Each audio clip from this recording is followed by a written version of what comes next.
इस वीडियो में मैं आपको सारे इंग्लिश ग्रामर के टॉपिक्स को सिखाने वाला हूँ जो आपके बोर्ड एग्जाम में आने वाला है। तो इस वीडियो को लास्ट तक जरूर देखें और हो सके तो अपने दोस्तों को भी इस वीडियो को शेयर करें ताकि उन तक भी ये सारे वीडियोस पहुंच सके। तो सबसे पहले हम ये चेक कर लेते हैं कि ग्रामर आपके पेपर में कहाँ कहाँ पर आता है। तो सबसे पहले आता है आपका सेक्शन 1 में कितने मार्क के लिए आता है। A1 में 4 मार्क्स, A2 में 4 मार्क्स और B में 2 मार्क्स। तो टोटल 10 मार्क यहाँ पर हो गया। फिर उसके बाद टेक्सचुअल पैसेजेस जो होते हैं, सीन पैसेजेस क्वेश्चन सेक्शन 2 में, उसमें भी आपको 2-2 मार्क्स के क्वेश्चन देखने मिल जाते हैं। A4 में 2 मार्क, B4 में 2 मार्क। और फिर उसके बाद लास्ट जो सेक्शन 4 होता है अनसीन पैसेज वाला, उसमें आपको लास्ट में 2 मार्क्स यहाँ पे देखने मिल जाते हैं। मतलब पूरे पेपर में आपको 16 मार्क्स का ग्रामर आने वाला है, 10 मार्क्स स्टार्टिंग में और फिर टेक्सचुअल्स में 2-2 मार्क के 3 क्वेश्चन आने वाले हैं। तो टोटल 16 मार्क्स यहाँ पर हो गया। तो अभी हम क्या करने वाले हैं, 1 बाय 1 करके सारे क्वेश्चंस को गो थ्रू करने वाले जो आपके पेपर में आने वाला है। तो स्टार्ट करते हैं क्वेश्चन नंबर 1 से, जो कि है मेरा राइट टू कंपाउंड वर्ड्स। अब कंपाउंड वर्ड्स मतलब क्या होता है? कंपाउंड वर्ड्स मतलब वो होता है जो एक वर्ड में 2 अलग अलग वर्ड को डिस्क्राइब कर रहा हो। फॉर एग्जाम्पल यहाँ पे देख सकते हैं ब्लैक बोर्ड। अब ये ब्लैक एक कलर होता है और बोर्ड में बहुत सारे टाइप से बोर्ड्स रहते हैं, लेकिन ये दोनों मिक्स होकर क्या बन रहा है, एक ब्लैक बोर्ड बन रहा है। लाइकवाइज यहाँ पे क्या लिखा है मैंने, आइसक्रीम। अब आइस का अलग मीनिंग भी होता है, क्रीम का भी अलग मीनिंग होता है, लेकिन दोनों को जब कंबाइन किया तो क्या हमें देखने मिला, आइसक्रीम। ऐसे करते करते और भी एग्जांपल्स है, butterfly, jellyfish, honeycomb, keyboard, rainbow, snowball. Try करें जो आपको ऑलरेडी 2 वर्ड आता हो कंपाउंड वर्ड्स, वही आप पेपर में लिखे।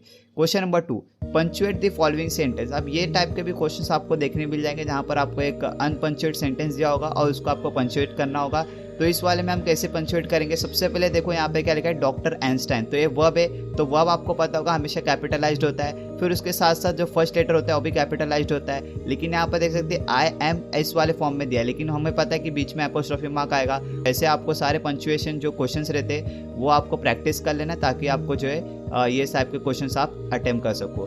थर्ड क्वेश्चन है हमारा, fill in the blanks using the appropriate form of the verb from the bracket. अब आपको एक सेंटेंस दिया होगा, I did not dash it all, और उसके साथ साथ 2 वर्ब दिए होंगे, एक होगा पास्ट फॉर्म, एक होगा प्रेजेंट फॉर्म। तो हमें ये आइडेंटिफाई करना है कि इस वाले जगह पर कौन सा फॉर्म आएगा। तो यहाँ पर कुछ सेंटेंस पढ़ के समझ रहा है हमें, आई did not it at all. तो यहाँ पर कोई भी ऐसा पास्ट फॉर्म यूज नहीं हो रहा है जैसे कि वॉस वगैरह, तो इसीलिए हमें समझ रहा है कि यहाँ पर प्रेजेंट फॉर्म आएगा। तो प्रेजेंट फॉर्म आएगा तो इसीलिए हम क्या लिखेंगे यहाँ पर, अंडरस्टैंड, और इसका आंसर कंप्लीट हो जाएगा।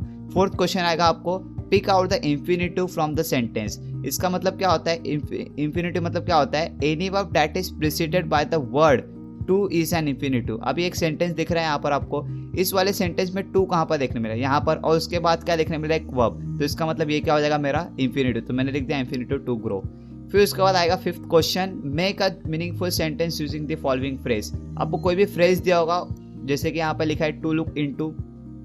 अब आपको क्या करना है, उस फ्रेज को यूज करके एक सेंटेंस बनाना है। तो ऐसे बहुत सारे एग्जांपल्स हैं, तो यहाँ पर मैंने एक बना दिया है, when the employ complaint to the boss he said that he would look into the matter. तो यहाँ पर मैंने मीनिंगफुल सेंटेंस बना दिया। ऐसे कोई भी फ्रेज आपको आएंगे तो आप बस आपको उसका मीनिंगफुल सेंटेंस बनाना है जिसमें वो वर्ड ऐड रहना चाहिए। और देखो यहाँ पर मैंने क्या किया है, टू लुक इनटू। तो ऐसा नहीं कि आपको टू लुक इनटू ऐसा लाइन से होना चाहिए, आप चाहे तो वो टू को हटा के भी लिख सकते हैं, लेकिन इसका जो फ्रेज जो दिया है वो है फ्रेज प्रॉपर वहाँ पर यूज होना चाहिए। अब बढ़ते 6th क्वेश्चन की तरफ, identify the type of sentence. अब टोटल 4 टाइप के सेंटेंस होते हैं, एक होता है डिक्लेरेटिव, एक्सक्लेमेटरी, इंपेरेटिव और इंटरोगेटिव। तो डिक्लेरेटिव मतलब क्या होता है, एक नॉर्मल स्टेटमेंट आपको दिया रहेगा जहाँ पे लास्ट में डॉट दिया हुआ रहेगा।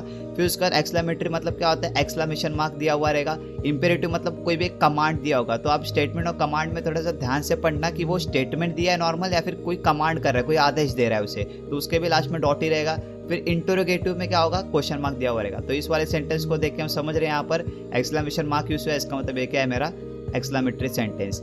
7th क्वेश्चन की तरफ बढ़ते हैं हम लोग, क्या लिखा है, write two present participles in which the last letter is double. अब प्रेजेंट पार्टिसिपल मतलब आपको पता होगा प्रेजेंट के बारे में बात हो रहा है, मतलब वो अभी चल रहा है या फिर प्रेजेंट है अपना ये वाला टेंस। तो इसका मतलब यहाँ पर आप क्या करें, आप इन चारों में से कोई भी 2 आप अपने पेपर में लिखना, जैसे कि मैंने लिखा है रनिंग, कटिंग, पुटिंग, चैटिंग। इसके अलावा और भी बहुत सारे वर्ड है, लेकिन लास्ट में क्या लिखा है यहाँ पर, लास्ट लेटर इज डबल। मतलब जो लास्ट लेटर होगा, जैसे कि यहाँ पर रन है तो रन का लास्ट लेटर क्या है, एन। तो एन क्या होना चाहिए, डबल होना चाहिए, तो डबल एन लिख दिया मैंने। कटिंग का भी क्या होना चाहिए, डबल। तो ऐसे कुछ वर्ड होते हैं जिनका लास्ट लेटर डबल नहीं होता, तो वो आपको नहीं लिखना है। तो ट्राई करें कि आप इन चारों में से कोई भी लिखे ताकि आपका करेक्ट आंसर आए। फिर उसके बाद होता है पास्ट पार्टिसिपल। सब पास्ट पार्टिसिपल मतलब क्या होता है, लास्ट में ईडी आता है, ठीक है ना। तो ईडी आएगा तो यहाँ पर एग्जांपल है स्टॉप्ड, प्लान्ड, स्टेप्ड, रूटेड। तो ऐसे करते करते आप जो कोई भी आपको जो वर्ड जिसके लास्ट लेटर डबल हो और साथ साथ ईडी उसमें अप्लाई हुआ हो, तो मतलब वो हो जाएगा मेरा पास्ट पार्टिसिपल्स। बढ़ते हैं 9th क्वेश्चन की तरफ। ये इंपॉर्टेंट क्वेश्चन होने वाला है। क्या लिखा है, pick out the modal auxiliary and states its function. अब मॉडल ऑक्सिलरी मतलब क्या होता है, देखो मॉडल ऑक्सिलरी में इतने सारे एग्जांपल्स आते हैं, can, will, shall, must, may, might, would, could, should, ought to. तो इतने सारे एग्जांपल्स में से आपको क्या करना है, कोई भी सेंटेंस जो होगा रहेगा उसमें आपको चेक करना है कि इसमें से कौन सा वर्ड यहाँ पर यूज हुआ है। तो देख सकते हैं कि यहाँ पर क्या लिखा है, governments must make child friendly policies. तो यहाँ पर देख सकते हैं मस्ट लिखा हुआ है, तो यहाँ पर मस्ट दिख रहा है, तो इसका मतलब मॉडल ऑक्सिलरी क्या हो जाएगा, मेरा मस्ट हो जाएगा। उसके साथ साथ यहाँ पे फंक्शन भी आपको लिखना पड़ता है। तो फंक्शन में क्या लिखोगे आप, नेसेसिटी और ऑब्लिगेशन। तो यहाँ पर मैं लिख दिया नेसेसिटी और ऑब्लिगेशन। अब देखो ये हर टाइम ऐसे नहीं होगा कि आपको दोनों ही लिखना होगा। आप चाहे तो जो आपको देख के समझ रहा है कि दोनों में से कौन सा है, तो वो भी लिख सकते हैं। जैसे कि यहाँ पर मैंने एग्जाम्पल दिया हुआ है, मे आई यूज योर पेन। अब देखो ये इस सेंटेंस में मॉडल ऑक्सिलरी क्या है, तो यहाँ पे देख सकते हैं मे दिया हुआ है, तो इसका मतलब मॉडल ऑक्सिलरी क्या होगा, मेरा मे। अब फंक्शन में क्या होगा, आपको सोच समझ के देखना होगा कि यहाँ पर सेंटेंस कहना क्या चाह रहा है। मे आई यूज योर पेन, तो आपका 3 ऑप्शन है, आई मीन 2 ऑप्शन है, परमिशन और फ्यूचर पॉसिबिलिटी। तो इसका मतलब देखो यहाँ पर क्या लिखा है, मैं यूज योर पेन, तो मतलब परमिशन ले रहा है ये किसी से, मतलब परमिशन पूछ रहा है कि मैं क्या ले सकता हूँ, क्या यूज कर सकता हूँ क्या। तो इसका मतलब यहाँ पर क्या होगा, मेरा परमिशन होगा। तो हर टाइम में दोनों नहीं आएगा, दोनों में से एक जो रहेगा वो यहाँ पर आएगा, और कभी कभी दोनों भी आ सकता है। फिर यहाँ पे एक और एग्जाम्पल है मैंने, you should have the needy people, you should have the needy people. तो शुड यहाँ पर क्या है मेरा, देख सकते हैं यहाँ पर शुड दिया हुआ है, यस। तो शुड मेरा क्या है, मॉडल ऑक्सिलरी। अब यू शुड क्या है, यहाँ पर 2 ऑप्शन है, एडवाइस और अनसर्टेन प्रेडिक्शन। तो यहाँ पर क्या दे रही है, ये एडवाइस दे रही है कि आपको जो नीडी पीपल लोगों की हेल्प करनी चाहिए, तो ये क्या एडवाइस है, तो इसलिए फंक्शन में क्या आएगा, एडवाइस। तो आप क्या करें, ये जो टेबल है इसका स्क्रीनशॉट ले लें, तो उससे क्या करें, इस वाले टेबल को अच्छे से लर्न कर ले, जहां पर आपको ये समझ जाएगा कि आपका मॉडल ऑक्सिलरी क्या क्या है और उसके साथ साथ उसके फंक्शन क्या क्या है। तो आपको पेपर में ज़्यादा दिक्कत नहीं होगा, और आपके पास अभी भी काफ़ी टाइम है जिससे आप इसको भी अच्छे से प्रैक्टिस कर सकते हो। बढ़ते हैं 10th क्वेश्चन की तरफ। Make 2 sentence by using the given word as a noun and as a verb. इसका मतलब क्या है, यहाँ पर एक आपको वर्ड दिया होगा, जैसे कि यहाँ पे दिया है रेन। अब आपको रेन को यूज करके एक नाउन फॉर्म में लिखना है और एक वर्ब फॉर्म में लिखना है। देखो काफी लोग यहाँ पे मिस्टेक क्या करते हैं, उन्हें यही समझ में ही नहीं आता कि नाउन फॉर्म में कैसे लिखते हैं, वर्ब फॉर्म में कैसे लिखते हैं। देखो नाउन फॉर्म मतलब क्या होगा, नाउन फॉर्म में जो रेन होगा ना मेरा, वो मेरा सब्जेक्ट रहेगा। सब्जेक्ट मीन द केस, अब यहाँ पे क्या लिखा है मैंने, a single gentle rain makes the grass many shades greener. अब यहाँ पे घुमा फिरा के पूरा ये सेंटेंस किसके ऊपर वजन डाल रहा है, रेन के ऊपर डाल रहा है, तो ये क्या हो जाएगा, मेरा नॉन फॉर्म हो जाएगा। नॉन फॉर्म मतलब होता है सारा सेंटेंस का जो मेन जो मुद्दा हो वो उस वर्ड पे डिपेंड हो। जैसे कि यहाँ पे लिखा है रेन, तो इसका मतलब यहाँ पर ऐसे आपको सेंटेंस बनाना होगा, a single gentle rain makes the grass many shades greener. Likewise verb form मतलब क्या होता है, वर्ब फॉर्म मतलब होता है उसी वर्ड को आपको फॉर्म वर्ब वाले फॉर्म में यूज करना है। जैसे कि यहाँ पर क्या लिखा है, it was still raining heavily. तो देखो रेनिंग क्या है, अभी यहाँ पर हो गया, रेनिंग क्या है, एक वर्ब है, ठीक है ना। तो रेनिंग यहाँ पर हमने यूज कर लिया, यहाँ पे थोड़ा सा उसका टेंस बदल दिया, कंटिन्यूस में कर दिया हमने, तो ये क्या हो गया, मेरा वर्ब फॉर्म हो गया। तो आई होप कि आपको समझ गया होगा, नाउन फॉर्म मतलब वो मेन सब्जेक्ट में आना चाहिए, और वर्ब फॉर्म मतलब उसे आप उसे आप वर्ब फॉर्म में यूज करें, ठीक है। नेक्स्ट क्वेश्चन की तरफ बढ़ते हैं। Frame sentence using the homograph to show the difference in their meaning. अब देखो होमोग्राफ मतलब क्या होता है, लिखने में तो भले ही सेम हो लेकिन उनके मतलब अलग अलग होते हैं। तो हमें क्या करना है, उनका ही नाउन फॉर्म और वर्ब फॉर्म में यहाँ पर भी सेम वैसे ही पैटर्न यूज करना है। सबसे पहले नाउन फॉर्म में कैसे लिखेंगे, the train to Nashik will arrive soon. तो क्या क्या अराइव होने वाला है, नासिक को ट्रेन होने वाला है। तो इसीलिए हमें क्या ये समझ गया कि ये क्या है, मेरा ये वाला सेंटेंस करेक्ट है, क्योंकि यहाँ पर क्या देखने मिल रहा है आपको, पूरा वजन किसके ऊपर पड़ रहा है, ट्रेन के ऊपर पड़ रहा है। तो ये हो गया मेरा noun form.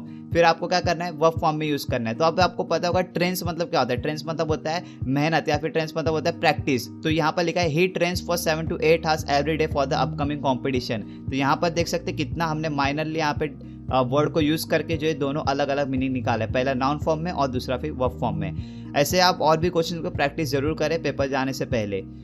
Question number 12, rewrite the sentence beginning with the French army. अब देखो यहाँ पर क्या होता है, एक सेंटेंस दिया होता है, जैसे कि लिखा है John led the French army to several victories during this war. तो यहाँ पर आपको क्या करना है, पहले यहाँ पे लिखा है द फ्रेंच आर्मी पहला आना चाहिए, तो पहला आपको फ्रेंच आर्मी लिख देना है। अब बाद में सोचने वाली बात है कि आपको क्या लिखना है। तो देख सकते हैं यहाँ पर द फ्रेंच आर्मी।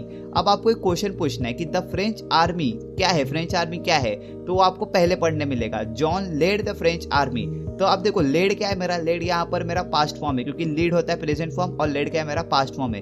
तो इसके लिए हमें क्या समझ में आ रहा है कि यहाँ पर अगर मुझे इसको लिखना है सेंटेंस में, तो मुझे पहले वॉस को अप्लाई करना पड़ेगा, क्योंकि ये क्या है, मेरा पास्ट फॉर्म है। तो इसलिए मैं लिखूंगा द फ्रेंच आर्मी वॉस क्या है, वॉस लेड बाय किससे, यहाँ पर जॉन से। तो यहाँ पर the French army was led by John फिर उसके बाद पूरा सेंटेंस एज इट इज़ आपका यहाँ पर कॉपी पेस्ट कर देना है। तो ध्यान रखें कि आपको क्या करना है, सबसे पहले जो एज इट इज़ है उसको लिख देना, उसके बाद चेक करना है ये जो आपको वर्ब दिया हुआ है प्रेजेंट में है कि पास्ट में। तो यहाँ पे पास्ट में था तो मैं लिखूंगा वॉस, और फिर उसके बाद जो यहाँ पर दिया रहेगा लेड बाय जो भी रहेगा वो आपको लिख देना, और फिर नाम जो दिया रहेगा वो आपको यहाँ पे लिख देना। और ऐसे करके जो है आप सारे बिगिनिंग वाले जो सेंटेंस होंगे उसको आप लिख सकते हो।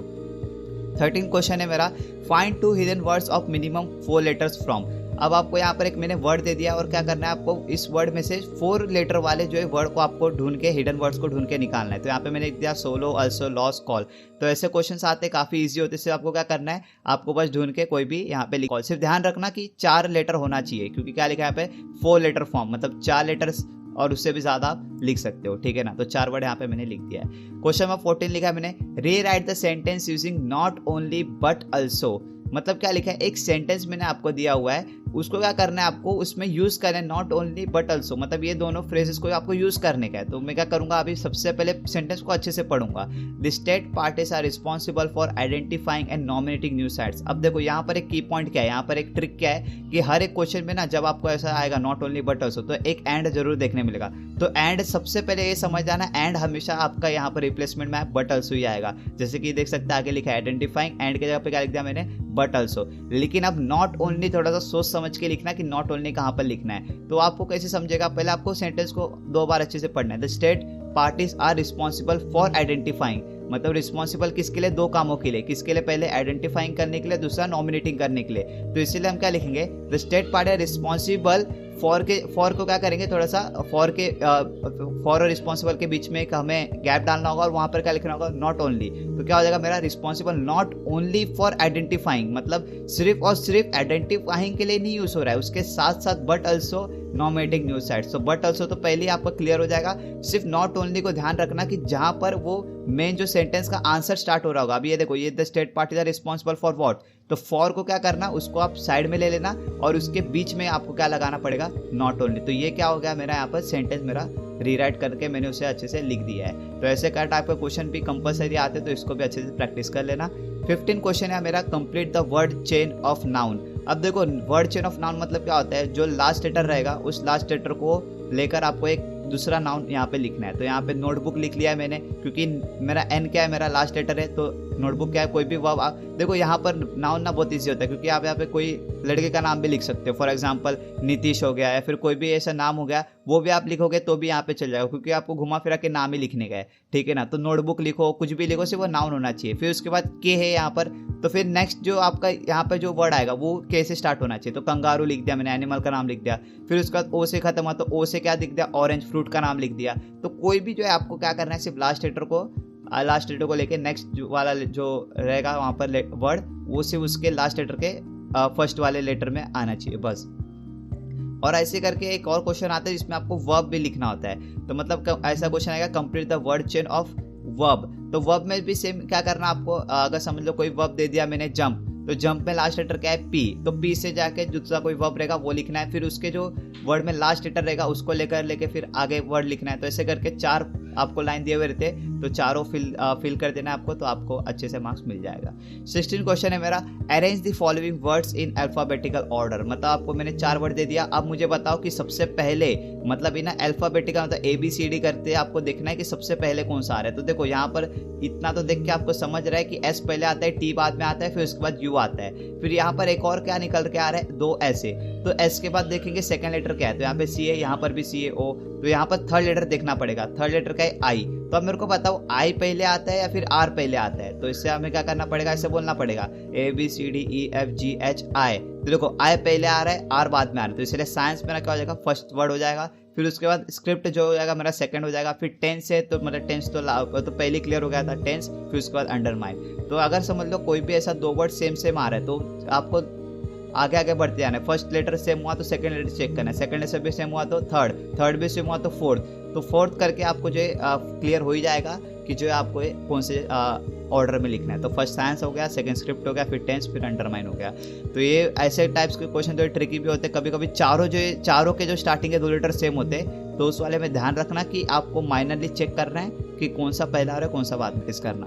18 क्वेश्चन दिया हुआ है मेरा, रीराइट इनटू इनडायरेक्ट नरेशन। अब यहाँ पर क्या लिखा है, forgive me said the bearded man in a week voice. अब देखो यहाँ पर मैं आपको एक बात बताने वाला हूँ कि मैं इस वीडियो में जो है सारे जो है टॉपिक्स को काफ़ी डिटेल में जो है यहाँ पर नहीं सिखा सकता, इसीलिए आप एक काम करें कि मैंने आपको डिस्क्रिप्शन बॉक्स में इन सारे क्वेश्चंस के जो टॉपिक्स है, फॉर एग्जांपल ये क्वेश्चन किस टॉपिक से आया है, डायरेक्ट इनडायरेक्ट स्पीच, इस वाले कहाँ से आया, कन्वर्जन सिंपल पास्ट फ्यूचर, फिर इस वाले कहाँ से आया, कन्वर्जन डिग्री ऑफ कंपैरिजन। तो ऐसे करते करते मैंने डिस्क्रिप्शन बॉक्स में आपको हर एक वीडियो का लिंक दिया हुआ रहेगा, उस वीडियो को आप ज़रूर देखें, जिससे आपको ये सारे क्वेश्चन जो यहाँ पर लिखे हुए मैंने ये आपको अच्छे से आ जाए। और इसमें से क्वेश्चन टैग को तो ज़रूर देखना, क्योंकि ये तो कंपलसरी आता ही आता है, ठीक है ना। फिर उसके अलावा और भी कुछ ऐसे क्वेश्चंस आएंगे आपको पेपर में, जिसमें आपको अफर्मेटिव से नेगेटिव में कन्वर्ट करना होगा। तो ट्रांसफॉर्मेशन ऑफ सेंटेंस और what can I give change the voice. फिर उसके बाद एक और सेंटेंस आते हैं, इसमें आपको ये चेक करना होता है कि ये कौन सा है। फिर उसके बाद उसको जो दिया हुआ रहेगा सिंपल फ्यूचर टेंस, उसमें आपको कन्वर्ट करना होता है। फिर उसके बाद डिटरमाइनर्स का एक क्वेश्चन आता है। तो ऐसे करते करते जो आपको क्या करना है, मैंने टोटल आपको वीडियो में इन सारे 9